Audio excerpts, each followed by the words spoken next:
Bonjour Jean-Michel. Alors écoute, je te remercie à nouveau de nous accueillir chez toi. Il y a un an, on avait fait une interview, on avait parlé de beaucoup de choses évidemment par rapport au Cambodge, mais surtout de projets. Donc je voudrais que tu me dises un petit peu où tu en es par rapport à tous ces projets de livres, etc. Bonjour Jeff, alors on a toujours beaucoup de projets, certains se réalisent, d'autres il est plus difficile de les réaliser. Bon, en fait, un projet, disons, qui était né bien avant, c'est-à-dire juste avant le Covid, a trouvé sa réalisation en 2024. J'avais, avant le Covid, suite à la mort du regretté Michael Vickery, le grand historien du Cambodge, qui en gros a abordé toutes les époques de l'histoire du Cambodge et une bonne partie des histoires de l'Asie du Sud-Est. Michael Vickery, décédé, avait laissé un manuscrit intitulé Unpublished History of Angkor. Voilà. Bon, ce manuscrit, en tant que tel, était strictement impubliable. Impubliable pour la raison très simple, c'est que les chapitres étaient sens dessus-dessous, mais en le lisant, ce qui avait été un gros travail, n'en surgissait pas moins des idées géniales. Des trouvailles que l'on n'avait quasiment jamais entendues, jamais lues chez aucun autre auteur. Et donc, voilà que, suite à une réunion d'un comité de pilotage que je n'ai plus revu beaucoup ensuite, quoique j'ai été énormément aidé par Olivier de Bernon, qui jusqu'au bout a soutenu des efforts, eh bien, j'ai décidé de remettre en ordre cet ouvrage. Et voilà le résultat final qui a été publié en septembre-octobre 2024 aux éditions La Roche-Maisonneuve. Vickery. Alors le titre est anglais, A History and Historiography of Angkor. Le texte est en anglais, à l'exception d'une de mes préfaces, enfin introduction. L'une est en français, l'autre est en anglais. Voilà, ça a été la conclusion de 4 ans de travail acharné. Pourquoi travail acharné? Bien évidemment, Michael Vickery, on va commencer par le titre qui est de mon cru, parce que le texte est à la fois une histoire et une historiographie, au sens où il se pose la question des conditions d'écriture de l'histoire du Cambodge. Comment écrit-on l'histoire du Cambodge? Voilà. Alors, il faut savoir naturellement qu'il y a d'abord des textes chinois. Bon, textes chinois, c'est un petit peu la chèvre et le chou. Ils ont été recopiés et réédités lors des différentes dynasties qui se sont succédées en Chine, ce qui fait que très souvent, difficile de savoir la réalité des choses. Très difficile de lier ça à des réalités géographiques, politiques, et nos Chinois, voyageurs et diplomates, décrivent ce qui les intéresse. Il y a ensuite des inscriptions sanscrites. Alors les inscriptions sanscrites, évidemment, ce n'est pas des gens comme toi et moi qui les intéressent. Ce qui les intéresse, c'est les dieux, le monde des dieux, et notre pauvre existence humaine, disons, ne les attire absolument pas. Impossible de trouver des événements qui permettent, enfin des éléments qui permettent de reconstruire l'histoire. Reste, et Vickery de ce point de vue-là innove considérablement, les inscriptions khmères. À partir de ces inscriptions en khmer, la première étant la stèle de Angkor Borei, 7e siècle, 611, qui est entièrement rédigée en khmer. Là, on touche aux réalités locales. On touche aux réalités locales. On apprend, en gros, ce qu'est l'agriculture, les phénomènes de propriété, etc.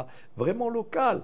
Le commerce maritime, lointain, ne les intéresse pas. Vraiment des réalités locales. On touche vraiment à l'histoire khmer. Voilà, en gros, cette historiographie. Alors, l'ouvrage de Vickery est très intéressant parce qu'il nous reprend les différentes périodes de l'histoire angkorienne. Mais, contrairement à d'autres auteurs qui se sont succédés depuis Sedès, lui alimente ces différentes périodes par une analyse très fine et très poussée des inscriptions, ce qui permet naturellement de quasiment tout changer. Autrement dit, on est déjà habitué à ce Vickery-là depuis son Cambodge pré-angkorien, qui est notre grand classique. Les deux ouvrages seront des classiques d'ailleurs, le Cambodge pré-angkorien et Histoire et historiographie d'Angkor. Vickery va toucher à toute cette mythologie de l'histoire khmer dans laquelle nous vivions depuis Sedès. Un exemple très simple. On apprend par exemple chez Sedès que futur roi, qui va régner sous le nom de Jawaharman II, a été emprisonné à Java, qu'il quitte Java, qu'il arrive au Cambodge, qu'il monte sur le mont Kulen, qu'il prononce le fameux serment du Devaraja, etc., pour protéger le Cambodge contre Java. Tout cela est complètement faux. D'abord, il n'a jamais été emprisonné à Java. Vécu démontre que le Java du 8e, 9e siècle n'avait pas les moyens d'emprisonner un prince, futur roi du Cambodge, membre de la famille royale donc, et de le garder là-bas. Il n'y avait pas, comment dire, de royaume côtier à Java à ce moment-là. La puissance de Java, il faut attendre le 10e siècle. Ensuite, que cette histoire, d'accord, du Devaraja. Devaraja, ça veut dire roi-dieu. D'accord, ça veut dire roi-dieu, c'est un mot sanskrit. Et en réalité, ce roi-dieu n'existe pas en sanskrit. On n'a pas de trace en Inde de cela. Alors d'où ça vient? Eh bien, ça vient d'une inscription qui a été faite 2 siècles plus tard, l'inscription de Sdokatrom. Sdokatrom, qui, elle, parle effectivement de Devaraja. Mais, chose intéressante, tout le monde s'est précipité, à commencer par ce texte, sur la version sanskrite de l'inscription. Or, il y a 2 versions, une version khmer et une version sanskrite. Et il semblerait que l'original soit khmer, c'est assez étonnant d'ailleurs. L'original est clair. Et le dieu qu'on a traduit par Devaraja, c'est un dieu local. Ce n'est pas du tout le dieu roi ou le roi dieu qu'impliquerait Devaraja et qui serait symbolisé par le linga de Shiva. Donc tout cela a été entièrement revu et corrigé par Vickrey. Donc ça concerne un petit peu le problème qu'on a avec des faits historiques assez anciens qui ont été remaniés parfois de manière épique pour donner à des populations qui n'avaient pas du tout, enfin, tu parlais tout à l'heure de côté un petit peu magique, on fait tout bien, on montre tout bien, la vie du manant, du paysan, on n'en a rien à foutre. Mais en fait, on a beaucoup de problèmes, enfin, dans pas mal de civilisations. En fait, on a un petit peu enjolivé, on a un petit peu tourné certaines choses à la légende épique. Et en fait, le problème, c'est que les historiens, apparemment assez contemporains, se sont plus inspirés de ça que de la vraie histoire, quoi. Parce que lui, s'il fait des recherches plus poussées. Il y a eu des gens qui échappent à ça. Aumonier, par exemple, que tout le monde critique aujourd'hui parce qu'il ne faisait pas partie du surnom, a critiqué, pardon, à l'époque, parce qu'il ne faisait pas vraiment partie du sérail et qui a écrit des textes comme le Cambodge ancien, les provinces cambodgiennes, les provinces khmer, le Cambodge actuel. Lui a trouvé des choses extrêmement intéressantes.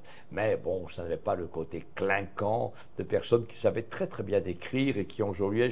Et ça allait très loin. Toute l'iconographie, on connaît les photos de Maurice Fievé, par exemple, dans le Maurice Fievé, dans lequel on voit un peuple au travail, des rois qui sacrifient, des brahmanes, etc. Toute une vision qui n'a rien à voir avec la réalité, qui a à voir avec la réalité de l'histoire telle qu'elle a été faite au début par le protectorat français, mais n'a rien à voir avec la réalité d'une histoire cambodgienne. Peut-être n'atteindrons-nous jamais cette réalité, mais on s'en rapprochera grâce naturellement à une histoire bien documentée, à partir naturellement d'inscriptions et qui reposerait sur des faits concrets.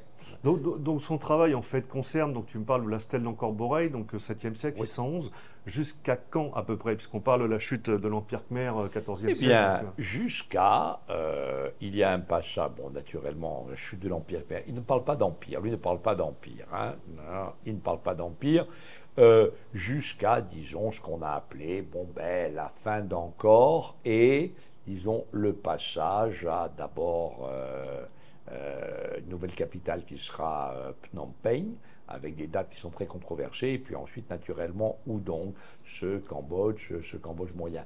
Alors, le truc intéressant dedans, c'est que Vickrey parcourt toute la période angkorienne, en gros jusqu'au, disons les choses comme elles sont, jusqu'à la chute supposée d'Angkor face aux armées siamoises, dont on apprend qu'elles ne sont pas vraiment siamoises, mais qu'en fait ce sont pour beaucoup des clans khmers qui se trouvent, comment dire, sur le territoire futur du Siam dessus. Vickrey est extrêmement précis dessus, il analyse tout cela. Bon, en gros, c'est toute la période angkorienne. Donc il a réussi à avoir accès quand même à un nombre de stèles. Je me souviens, on avait visité avec toi il y a quelques années, on avait été voir le conservateur au Musée national, et il y a encore des stèles qui sont à l'étude. Il y en a beaucoup encore aujourd'hui. Disons que, bon, Les stèles d'importance, ou celles que l'on imagine être d'importance, bon, elles ont été naturellement étudiées, stampées, etc. Mais il y a toujours un moyen de les revoir. Quand on a étudié une stèle à l'époque de Södertälje, on a découvert d'autres stèles depuis, on en a réétudié d'autres depuis, d'autres qui n'étaient pas partie prenante de l'écriture de l'histoire khmère sont devenues partie prenante de l'écriture de l'histoire khmère. Donc il fallait de ce côté-là les revoir, les réanalyser. Par exemple, on a énormément de stèles qui nous parlent des titres sociaux, des familles. Bon, Michael Bakery, à l'instar des Monnier, s'attache beaucoup au Vap et au Logne, qui étaient ces grandes familles. Ces grandes familles qui, en gros, avaient l'administration du royaume entre les mains. Donc, en quelque sorte, le rôle de ces grandes familles transcende en quelque sorte tous les règnes. Les règnes, qu'est-ce que c'est? C'est en gros, idéalement, une capitale par roi, même s'il y a quelques exceptions, et pas de primogéniture. Primogéniture, bon, le fils du roi, le roi est le fils du roi précédent, ça ne marche pas comme ça. Ça ne marche pas comme ça. En gros, on épuise, et Michael Vickery le montre très bien, toute une génération sur une bande, et quand elle est épuisée, on passe à la génération suivante, qui est un phénomène assez intéressant. Et donc, le roi, ce qui est très intéressant, on change de capitale, en gros, idéalement, à la fin de chaque règne. C'est quand même très important. Le roi ne dispose pas d'une administration réelle en dehors de ses familles qui sont là et qui sont de véritables faiseurs de rois.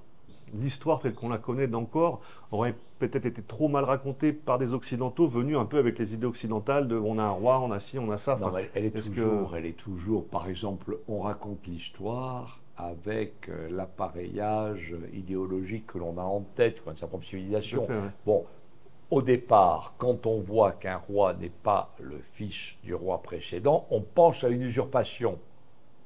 Vécu nous prévient, non, il n'y a pas d'usurpation. Par exemple, le futur Jayawarman IV, qui va régner à Croquet. Croquet, c'est loin de tout. C'est une plaisanterie qui va durer 14 ans. 14 ans pendant lesquels on va construire la plus grande pyramide jamais construite dans l'histoire cambodgienne. Tout est grand, gigantesque. Voilà. Eh bien, la grande question, auparavant, les capitales différaient d'un règne à l'autre, mais bon, différaient de quelques kilomètres, 10 kilomètres. Là, c'est à plus de 80 kilomètres de l'actuelle ville de Siem Reap. Qu'est-il allé faire là-bas? Pourquoi a-t-il eu besoin On n'en sait rien. Vécu examine toutes les hypothèses possibles et imaginables, en partant, bien entendu, et en soulignant avec force que ce n'est pas un usurpateur, qui n'a rien à craindre, qu'il peut rester là. Non, il va là-bas. Pourquoi va-t-il là-bas? Alors, une série de théories géographiques, etc. Bon, mais n'empêche qu'il y a ce changement de capitale. À mon avis, disons, il y a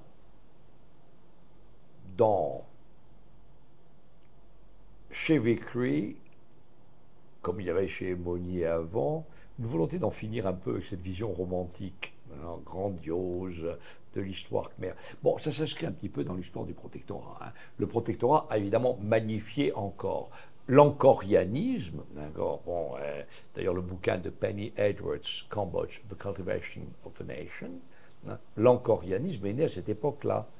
Il fallait persuader, on persuadait les Khmers que vous avez été très grands, témoins ces merveilleux temples d'Angkor. Bon, aujourd'hui, vous êtes décadents. Grâce au protectorat, vous allez recourir à votre grandeur passée. Ça, c'est le leitmotiv. Donc, il fallait naturellement que l'énoncé même de cette histoire khmer touche au grandiose. Et on n'a pas lésiné sur les moyens. D'ailleurs, bon, c'est pas un hasard si ce sont les Français, c'est le protectorat français qui est à l'origine de la traduction de Maître Angkor sur le drapeau national, que l'on retrouve stylisé différemment en différentes périodes. Il faut quelque chose de grandiose. On ne va pas, comment dire, tomber dans les histoires de tâcherons, le temple comme opérateur économique qui reçoit tel cadeau, etc., qui reçoit telle chose, de l'or, du riz, machin, des danseurs, des chanteurs, des danseuses, des musiciens, etc. Non. Il faut quelque chose de infiniment plus grandiose. Plus édulcoré, faire rêver aussi un petit peu. Absolument. Et c'est pour ça qu'on est trouvé avec une histoire, disons, d'Angkor et une histoire du monde angkorien qui, visiblement, est très belle, Ça fait de magnifiques ouvrages d'histoire, très romancés, mais n'a pas grand-chose à voir avec la réalité. Là, Vickery plonge dedans. Et il s'intéresse à la société. Auparavant, on avait une histoire palatiale, bon, avec des batailles grandioses. Non, des batailles grandioses. Par exemple, bon, on a un premier royaume désigné par des sources chinoises comme le Funan. Tout à fait. Bon, premier, 6e siècle. Auquel va succéder dans l'histoire un deuxième royaume, le Chenla. Alors l'idée officielle, enfin l'histoire officielle, à la fin du 5e siècle, 6e siècle, début 6e, un royaume vassal du Funan qui s'appelle le Chenla se dresse contre le Funan et le vainc, militairement. Voilà. Vickery hésite, il dit non, en réalité, on avait un petit peu les mêmes familles. Il montre qu'on a deux modèles de société différents, dans un royaume et dans l'autre. Et il s'intéresse, disons, aux raisons pour lesquelles un Chenla aurait pu vaincre le Funan. On n'a aucune trace, hormis des textes chinois, on n'a aucune trace d'une guerre entre les deux royaumes et de la victoire subséquente d'un royaume sur l'autre. Il démontre la chose suivante, il dit voilà, on a deux modèles différents. On a d'un côté un Funan, qui est un royaume avec une façade maritime, royaume marchand, commerçant, et de l'autre on a une économie agraire qui est celle du Chenla, où l'on pratique le troc et où on a fini de ce côté-là de vivre du commerce. Il n'y aura plus de monnaie pour des siècles à venir. Bon. Il dit en réalité, il n'y a pas eu de guerre. Le déclin du Funan, disons, est amorcé de façon quasiment irréversible dès le 5e siècle. D'ailleurs, les Chinois commencent à ne plus employer le mot Funan, mais le mot Chenla. Ce déclin, eh bien, il est lié à l'abandon du rôle commercial du golfe de Siam. Auparavant, on franchissait les frontières terrestres et on avait, comment dire, un trafic maritime commerçant dans le golfe de Siam. Il dit là, non. On descend vers le sud, Malacca, etc., et on remonte vers la mer de Chine méridionale, mer de l'Est du Vietnam. Bon. Autrement dit, le Funan, avec la fin du commerce dans le golfe de Siam, était rentré dans d'un déclin irréversible. Pas besoin d'avoir une défaite militaire pour expliquer la fin du Funan. Le livre, il est sorti officiellement. Sorti en France. D'accord. Donc je vais mettre bien entendu dans la description les liens. J'imagine que ce livre va attirer quelques haineux ou quelques gens fidèles à des retranscriptions qui s'avèrent fausses. Michael Vickery est un géant. C'est quelqu'un qui a une connaissance remarquable du Khmer, qui a fait sa thèse sur le Khmer moyen, les chroniques royales, qui a écrit un ouvrage incontournable sur le Khmer pré-angkorien, qui est absolument incontournable, dans lequel il y a toujours ces inscriptions. Une étude très poussée s'appelle Le Cambodge pré-angkorien, politique, économique, société. Il a écrit sur le Cambodge moderne, bon, et il a écrit cet ouvrage sur Angkor, c'est son testament en quelque sorte. Bon. Michael Vickery a une connaissance remarquable du Khmer. Michael Vickery parle également le vietnamien, parle parfaitement le français. Bon, l'anglais est américain naturellement, connaît très bien le russe, culture le turc et finnois. On peut également rajouter ça. Je crois qu'il est très difficile de contredire Vickery. Vickery, quand il parle de quelque chose, il pose des bases solides. Vickery n'affirme rien qui ne soit fondé. Ou alors il précise que ce sont des hypothèses. La méthode de Vickery est quand même tout à fait remarquable. Alors en même temps, je ne sais pas comment le livre sera accueilli. Une chose est certaine, il y a un avant et un après ce livre. On ne peut pas parler désormais d'histoire du Cambodge sans l'avoir lu. C'est impossible. Je ferai une introduction d'ailleurs au musée Sosoro le vendredi 6 décembre, dans lequel je voudrais présenter l'histoire du Cambodge telle qu'elle est vue par Vickery. Ce sera une occasion pour présenter les différentes étapes de construction de l'histoire du Cambodge. Ça va être intéressant, ça.